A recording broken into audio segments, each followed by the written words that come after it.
제응답 현문현답 시간입니다. 네, 이 시간에는 여러분들이 관심을 가져야 될 부분이 관주이보가 실제로 사용되는 현장이잖아요. 그죠? 네, 지금 현재 관주이보를 경험한 우리가 이번 과정에서 관주이보를 다룬다, 관주이보를 훈련한다고 했을 때 첫 번째가 여러분이 패턴 과제, 패턴 설계 과제를 하는 것이고, 두 번째가 바로 이 질응답 코치 현문연답이에요. 여기서 관주이보가 정말 실황 중계죠, 이거는. 네. 그 다음에 세 번째가 관주이보에 대한 이론 체계하고, 마지막 질문 기술.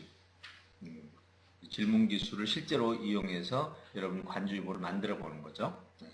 그러니까 현재 이 2학기 교육 과정의 흐름을 잘 파악을 하시면 좋겠습니다. 자, 먼저 교육 관련 질문부터 살펴보겠습니다. 전혀 다른 두 분야의 결합으로 제3의 새로운 영역을 창조하는 융합기술이야말로 이 시대의 화두라고 할 수 있을 것입니다. 그렇다면 이러한 융합적 사고를 가능하게 하는 교육 방법으로 어떤 것이 있을까요? 덧붙여 인공지능도 이러한 융합 사고가 가능할까 궁금합니다. 네. 자, 먼저 질문 분석부터 하겠습니다.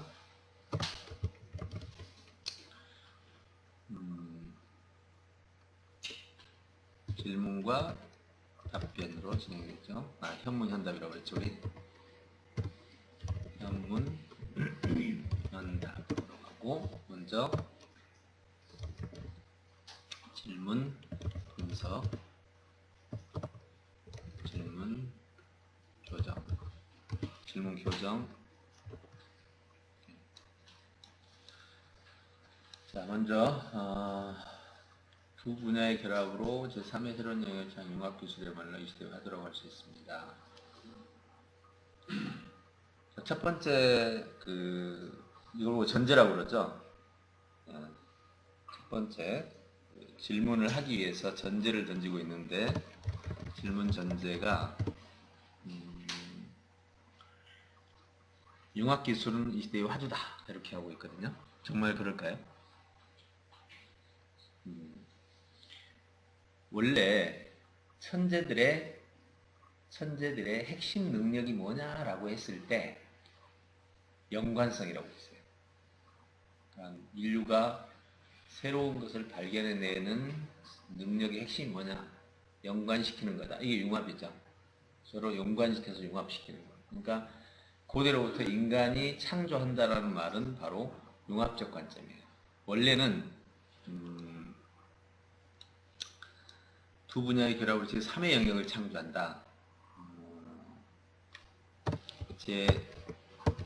제3의 영역을 창조하는, 여기에는 방식이 첫째가 분석형 창조, 그 다음에 조금 전에 말했던 연관형 창조, 그 다음에 세 번째 교정형 창조. 이 세 가지 창조가 있단 말이에요. 하나 더 넣는다면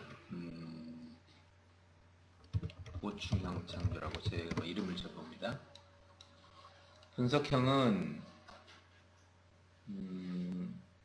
예를 들어서 심장판막증이 왜 생기는지 모른다. 아무도 몰라요. 그럼 그거를 생기는 원인을 찾아내서 그 하위를 분석하는 거죠. 어떤 정보가 하나 있으면 쉽게 말하면 요거를 부숴서 쪼개내는 거죠. 쪼개내는 거. 네, 그걸 보고 우리는 분석형이라고 해요. 두 번째, 연관형은 주로 융합과 유사합니다. 서로 다른 것끼리를 하나로 묶어가지고 새로운 기능을 만드는 거죠. 이게 이제 흔히 오늘 현대에서 말하는 융합형이고, 교정형은 남이 틀린 거를 바로 잡아서 창조가 일어나고, 요거는 뭔가 부족한 거예요. 필요한데 부족한 거, 그거를 찾아서 창조하는 거. 이게 바로 제3영역을 창조하는 건데, 최근에 와서 이제 융합형이 대세가 된 이유가 있어요. 융합 대세론 이유는 뭐냐면 너무나 많은 그 정보들이 분가를 합니다. 예전에는 철학 하나밖에 없었거든요. 거기서 정치학, 그 다음에 뭐 교육학 이렇게 막 나눠서 분가를 하다 보니까 지금 분가가 세분화죠. 세분화. 여기서 다시 세분화, 또 세분화, 세분화 하다 보니까 이제는 너무 많은 정보들이 이제 유통이 되죠. 그러니까 그 정보들의 관계성을 찾아낼 수가 없는 거예요. 그래서 지금은 이 분화된 정보들을 하나로 엮어주는 이것이 학문의 흐름이었어요. 아시모프 박사가 그 얘기를 했었거든요. 처음에 포도나무를 수천만 킬로에 걸쳐서 길렀는데 자라가지고 얘가 하늘을 덮어버리니까 아래에 있는 사람들은 전체 그림이 안 보인다는 거죠. 위에 올라가서 못 보니까. 그래서 위에 올라가서 보는 이게 이제 융합의 대설입니다. 그러니까 사실은 융합은 원래부터 있었던 거예요. 누구만 했어요? 대부분 천재들만 했어요. 연관성 능력은 이거는 천재들의 능력이다, 이렇게 핵심 능력이다, 이렇게 된 거죠. 그리고 지금 이거는 뭐겠어요? 그러면 이 말은 무슨 뜻일까요? 자, 지금 막 융합이 대세다 라는 말은 이제 무슨 뜻일까요? 여긴 천재들의 핵심 능력이었어. 이거 같은 연관형이라고 보고 융합이라고 바꿀게요. 그러면 자, 지금의 대세로는 뭘 의미할까요? 네? 과거의 천재들이 이 능력을 가지고 이 문화를 만들어 왔어, 문명을. 지금은 일반인까지 합세한 거예요. 네. 모든 대중들이 참여한 이런 측면에서 이제 대세다라는 것은 하나의 천재들이 하던 거를 우리 모두가 하는 것으로 지금 바꾼 거죠. 네. 이게 바로 지금 현재 이 질문의 전제입니다. 여기서 시대의 화두라는 말은 이제 누구에게나 융합이 일반화된 거다 이 말이에요. 분석하는 것은 꽤 어렵습니다. 분석은 세상에 없는 걸 찾아내는 거예요. 근데 융합은 있는 거를 연결만 시켜도 되잖아요. 지금 그러니까 분석형은요, 여기서 말하는 분석형은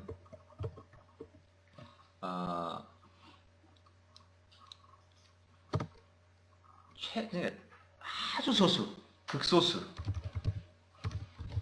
천재들 영역입니다. 여기는 일반적인 천재들입니다. 여기 그냥 일반적인 천재로 볼게요. 일반적인 천재. 예, 교정 보충형은 이제 일반인들이 했던 거고요.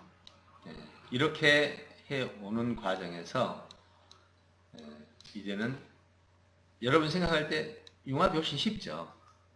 분석은 정말 다양한 도구나 기술적인 요소들이 많아요. 이건 어려워요. 이거는 조금 쉽습니다. 근데도 불구하고 일반인들은 생각하기 참 어려웠죠.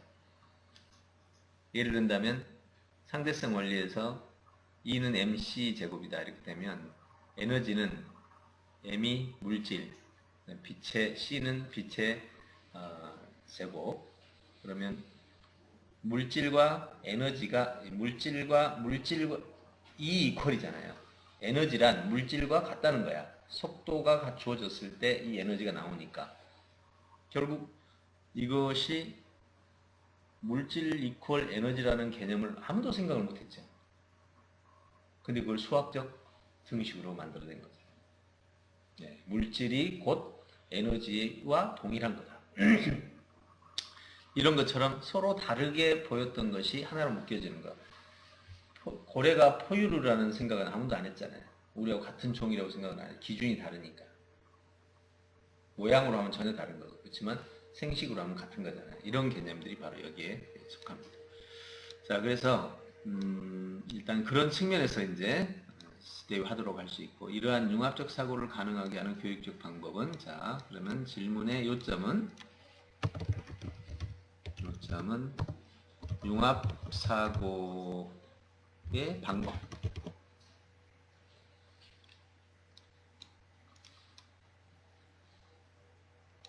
이걸 아래다 빼놓고 할게.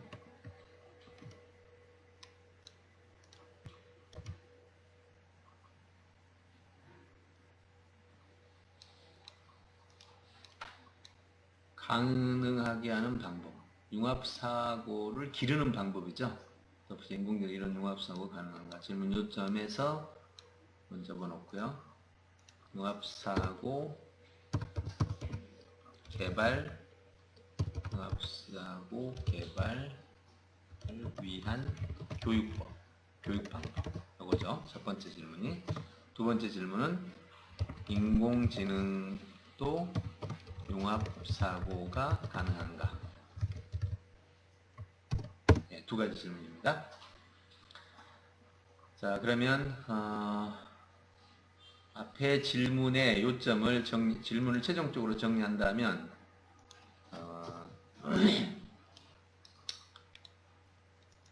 이렇게 하면 되겠죠. 최근 천재만의 영역이었던 융합사고를 대중들이 참여하게 되었습니다. 융합사고의 시대가 되었습니다. 이러면 이제 좀 정확하게 이해되죠? 뭐 이렇게 안 해도 알아들을 수 있는 건데 사람들이 생각할 때 지금은 융합사고였고 과거에는 융합이 아니었나 보다 이런 생각을 할까봐 제가 미리 질문을 이렇게 교정한 겁니다. 그리고 나서 그래서 첫째 질문은 융합사고를 개발하는 교육 방법은, 둘째 인공지능도 융합사고가 가능할까? 자, 이렇게 질문이 만들어집니다. 자, 이제 답을 하면 되겠죠? 융합사고 개발 방법. 인공지능의 융합사고. 자, 먼저 융합사고가 좀 전에 제가 밝혀졌던 것처럼 연관되지 않는 거를 연관하는 거거든요. 자, 여기서 제가 지난주에 한번 얘기했던가요? 복지관의 복지사가 자기 복지관이 어려워서 급여를 안 받겠다고 한 이야기도 했었죠. 네. 거기서 제가 이 인지 범위를 얘기했습니다. 1라운드 범위에서는 복지사는 자기 복지관만 생각했단 말이에요. 1라운드가. 인지의 1라운드입니다. 그래서 단순히 그냥 다른 생각 없이 우리 복지관 어려우니까 나는 현재 크게 생계 문제가 없으니까 그냥 복지관이 그러면 월급 안 줘도 되니까 우리 복지관을 위해 쓰자. 이렇게 1라운드 인지 안에서는 아주 좋은 생각이었습니다. 근데 2라운드 인지에 가면 자기 동료 복지관들이 있죠. 거기서는 그게 자기는 안 받았는데 그 소문이 나가가지고 자기는 매우 이렇게 멋진 사람이 돼버린 거지. 그리고 동료 복지사들은 그 반대급부가 된 거죠. 그래서 서로 관계가 껄끄러진 거죠. 그랬을 때 2라운드 인지 범위에서 생각했더라면 그때 어떻게 하기로 했죠? 월급을 받아서 복지관에 쓰면 된다고 그랬죠. 네, 이게 바로 인지 범위의 문제예요. 그 다음에 3라운드는 어딜까요? 우리 복지관, 이웃 복지관, 3라운드는 복지의 대상 또는 복지를 지원해주는 정책, 지자체. 3라운드가 지자체로 갑시다. 지자체의 3라운드를 인식했다면 지금 우리 복지관이 어렵죠. 우리 복지관이 어려우니까 더 멋진 복지사라면 어떻게 하는 게 좋을까요? 내 월급 가지고 도와봐야 얼마나 되겠어요? 정책 자금을 끌어오는 게 더 좋겠죠. 그런데 내가 월급을 받아가지고 그 월급을 받아서 여기 복지관을 도와주는 방법이 하나 있고, 이 월급을 받아서 지자체 관계자들을 만나러 다니면서 그 돈으로 가지고 만나서 로비를 막 해가지고라도 정책 자금을 끌어오면 이거는 뻥튀기 효과가 나오고. 그 정도 하면 다 될 수 있죠. 복지사가 막 돈 투자해 가면서 자기 돈 투자해 가면서 월급을 투자해 가면서 하는데 그 효과가 안 생길 수는 없단 말이에요. 자, 인지 범위가 1라운드, 2라운드, 3라운드에 있을 때 어떤 결과가 나타나냐 이거죠. 결국 뭐냐? 융합사고란, 자, 융합사고란 내가 가지고 있는 것과 유사한 또는 연결 가능한 어떤 것들에 대한 인지가 라운드별로 인지 범위가 확장될 때마다 연결고리가 확장이 돼요. 이거는 그러니까 누가 이렇게 이 융합사고를 가장 많이 할 것 같아요? 지금까지 얘기했던 근거를 생각한다면 어떤 사람이 융합사고를 가장 많이 할 것 같아요? 인지 범위가 넓어진다는 거니까 정보량이 많은 사람이 유리한 거예요. 그 정보량도 두 가지입니다. 깊이 있는 정보량과, 자, 여기서 이제 융합사고를 한번 정리해 보겠습니다. 복지사의 사례, 정보의 인지 범위에 따라 융합사고 확장. 자, 이걸 얘기했던 거니까. 그러면 융합사고를 하기 위해서는 먼저 정보를 깊이 다루는 거고, 그러니까 인지 범위 확대 방법이죠. 첫째가 뭐냐? 깊이 있게 정보를 늘려가는 거죠. 전문 지식의 확대. 두 번째는 넓이로 넓혀가는 거. 이걸 뭐라고 그러죠? 교양 지식의 확대. 이렇게 둘로 나누죠.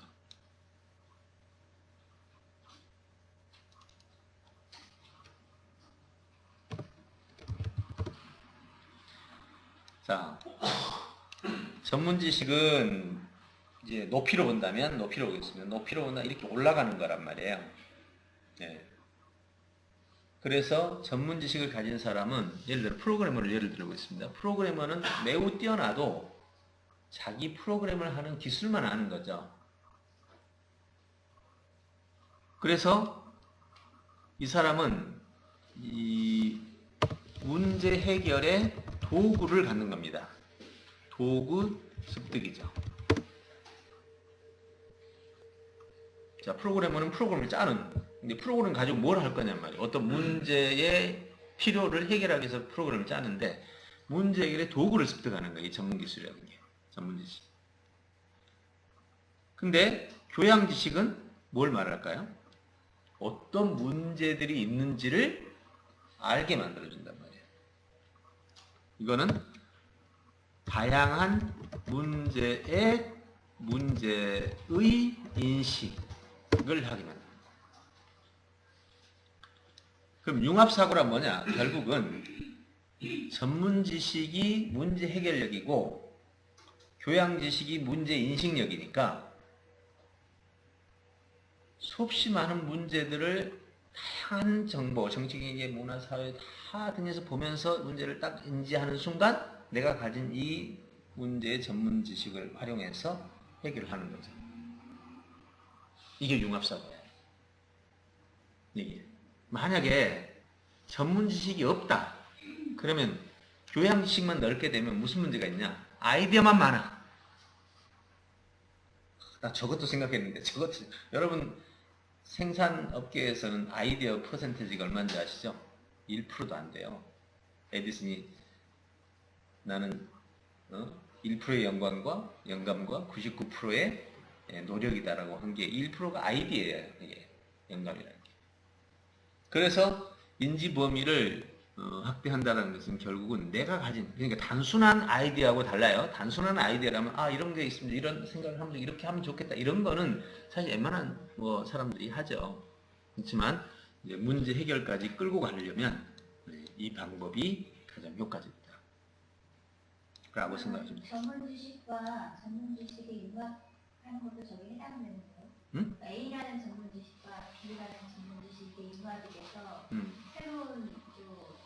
아, 그렇죠. 이제 그거는 당연히 내가 전문 지식이 하나 있는데 또 다른 전문 지식을 했다. 아니 내가 중심이 아니라 네. 나라는 사람하고 다른 사람한테 전문 지식이. 아, 그건 이제 소통의 문제인데 요즘에 그 무슨 프로젝트 진행하면 디자인팀, 웹팀, 사회 뭐 무슨 팀, 환경팀 다 모이잖아요. 이게 이제 정보가 서로 달리 있기 때문에 그래요.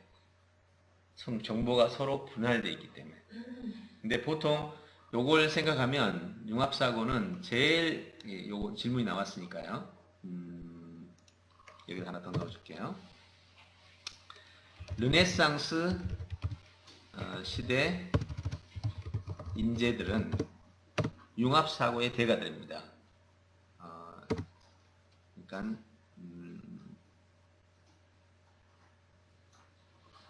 시대적 이걸 읽어볼게요. 시대적 인재의 비교 해보면 르네상스형 인재, 그 다음에 근현대사형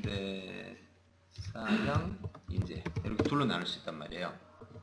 르네상스형 인재는 기본적으로 우리 알다시피 철학했으면 수학, 그 다음에 신학 뭐 이런 것들을 동시에 하거든요. 학문의 통합적 학문을 습득합니다. 여기는 어떻게 하죠? 분야별 학문을 습득합니다. 자, 이 상황에서 어떤 사람이 더 융합을 잘하겠어요? 르네상스형하고 근현대사형. 여기는 융합을 하려면요, 전문가들끼리 모여서 소통을 해야 돼요. 서로 대하고 내가 생각하는 걸 저 사람이 묻고 막 이렇게 해야 된다.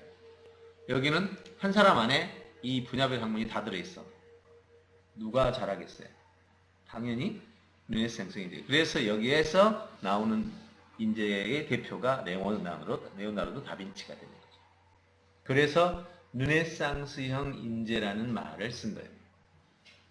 레오나르도 다빈치를 르네상스의 대표 인간으로 쓰는데 그게 바로 다분야 학문을 한 사람이 가지는 거죠. 옛날 말로 하면 팔방미인. 근데 팔방미인은 좋은 의미예요, 안 좋은 의미예요? 안 좋은 의미가 많아요. 팔방미인이 굶어 죽는다 그런 뜻이 더 강하거든요. 그러면 요즘에는 그 팔방미인을 굶어 죽지 않는 팔방미인을 뭐라고 쓰냐면 멀티형 인재라고 합니다. 멀티형 인재는 전문 지식을 여러 개 가진 거예요. 팔방미인은 얕은 지식을 여러 개 가진 거예요. 그래서 이 통합적 학문을 습득하는 이거를 사실은 중세 르네상스는 멀티형 인재라고 볼 수 있습니다. 이 반대어가 팔방미인형 인재라고 볼 수 있고요.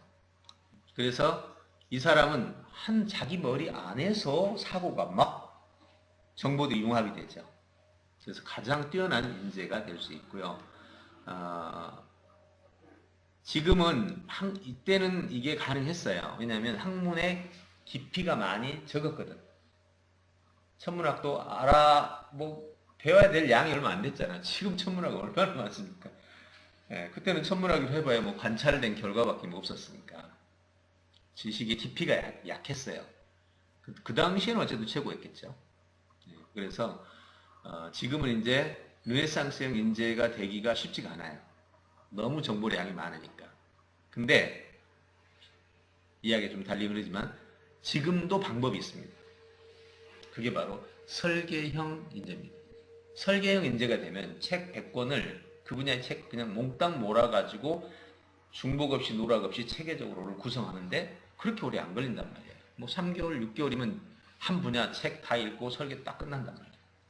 근데 이 설계가 안 된 사람은요, 앞에 거 읽다 보면 과거 거 다 잊어. 체계가 안 잡혀, 정보가. 이게 이제 가장 큰 문제죠. 그래서 우리 이제 설계 방식을 쓴다 그러면 전문 지식을 여러 개를 습득하면 할수록 훨씬 더 융합 사고를 할 기회가 많아진다는 거죠. 그 중에서 이제 하나가 교양 지식, 다시 말해서 얕게 여러 개를 보고 내가 가진 전문 지식을 가지고 그 여러 개 중에 문제 중에 내가 해결해야 된다고 판단이 되면 그걸 빨리 붙잡아서 해결하는 거죠. 그래서 정보가 많고 전문 지식이 뛰어난 사람, 정보가 많고 한 개의 전문 지식이 뛰어난 사람은 틀림없이 아이디어가 많고 실행력이 뛰어납니다. 그리고 전문 지식이 없이 교양 지식만 많은 사람은 맨날 아이디어만 내. 해결할 기술이 없거든. 그래서 이러한 부분을 우리가 이해하면 됩니다. 어때요? 좀 이해 좀 되죠? 네. 인공지능의 융합사고는 바로 교양 지식은 이것도 똑같은 원리입니다. 빅데이터예요. 그 다음에 전문 지식은 인공지능의 알고리즘이에요. 문제 해결 알고리즘. 너무 단순하죠. 얘는 교양 지식을 배울 필요가 없거든. 검색해서 바로 찾아가니까. 근데 이제 그 인공지능이나 아까 두 가지 전문 지식과 교양 지식이 이렇게 같이 융합하는. 근데 이제 단지 데이터만 가지고 뭐 어떤 새로운 어떤 걸 만들어내는 데 융합적인 기술이 필요한데 그게 단지 정보만 갖고는 안 되지 않을까요? 네. 창의성. 자, 그래서 지금 하나 더 얘기하려고 한 거예요, 지금. 이 순서로 본다면, 인간의 인지에는요, 전문 지식 확대로 인해서 여기서 이제 문제 해결의 도구가 있는데, 이 사람은 자기가 가진 전문 지식을 토대로 봤을 때 어떤 문제를 보게 되고 그 문제를 해결해야 되는 의식을 갖게 되거든요. 이게 문제 해결의 도구하고 하나가 문제 해결, 문제 인식 역량을 갖게 됩니다. 여기서 문제 인식 역량이 습득되는데 이 인공지능 융합에서는 문제 인식을 하는 게 없어요. 단지 이런 건 있죠.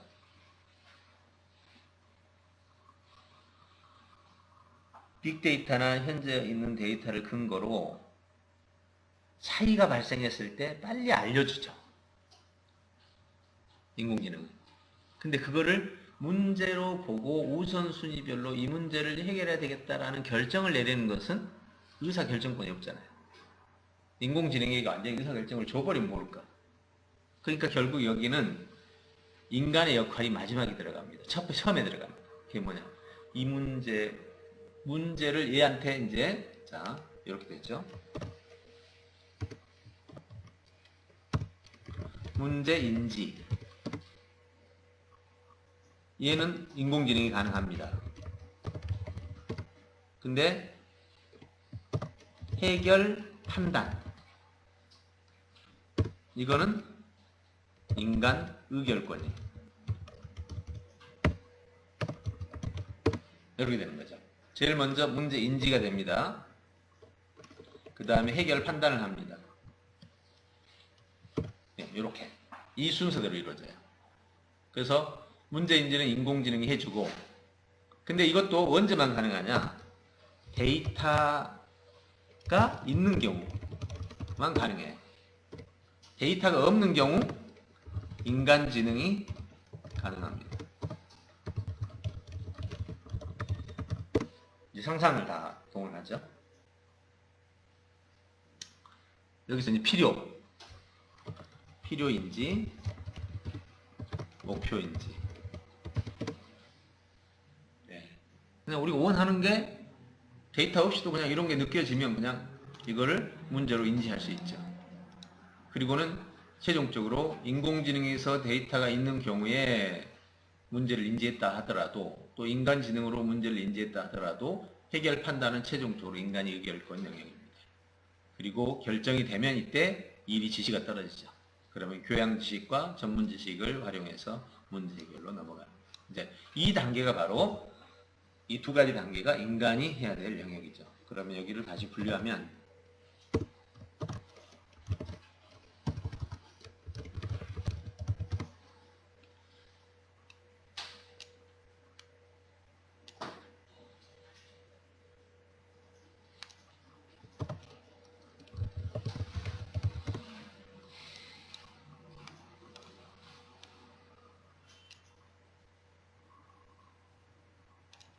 자, 어떻습니까?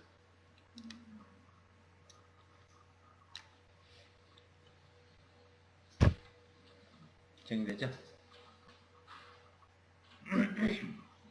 우리 인공지능은 저기 스스로 어떤 그런 인간의 어떤 문제인지 융합하는 기술은 영원히 없는 건 아니죠. 아, 이제 요 역할, 융합은 여기서 하죠. 이게 교양 지식과 전문 지식을 통해서 하는데 문제는 이걸 못하는 거죠. 예, 이거는 이제 언젠가는 근데 이거 넘어가면 큰일 나죠. 요거는 이제 인간이 이제 자기 역할을 못하니까 이제 로봇 밑으로 가는 거죠. 의결권이 걔들한테 가는 거죠. 그러니까 이건 이제 우리가 지켜야 될 부분이고 문제인지는 우리나 인간이나 인공지능과 같이 할 수 있게 됩니다. 네. 어때요? 질문한 우리 정 회장님 어떠신가요? 느낌이 네, 들어보니까. 명확하게 이해가 그렇죠. 알겠습니다. 네. 아무튼 그 현문 현답을 한다는 게 참 중요하죠. 네. 예. 야, 이렇게 답할 수 있구나. 예. 한번 이런 생각을 해보세요. 앞으로 내가 질문을 해놓고 내가 답을 한번 현문 현답으로 한번 만들어봐요. 어때요? 앞으로 다음 코너 이제 예. 괜찮죠? 그래 놓고 와가지고 이제 이걸 비교해 보면 예. 현문 현답의 수준이 어느 정도인지를 우리가 파악할 수 있겠죠.